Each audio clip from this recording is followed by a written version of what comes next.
Hello guys, আসসালামু আলাইকুম। আপনারা দেখতে পাচ্ছেন কিছু গরুর পায়ের খুরা, এগুলা দিয়ে আমরা নেহারি করি। অবশ্যই নেহারি খাওয়া অনেক ভালো।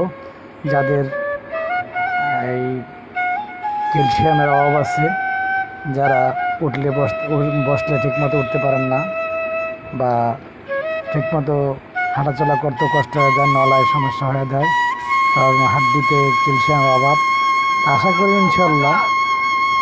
ইনশাল্লাহ এই নেহারি খেলে আপনাদের অনেকটা উপকার হবে। সবাই নেহারি খাবেন।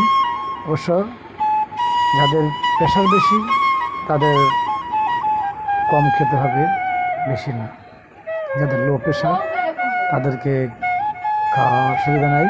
যাদের হাই প্রেশার তাদের সমস্যা হতে পারে।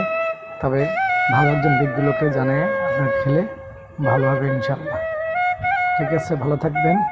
আসসালামু আলাইকুম, আল্লাহ হাফেজ।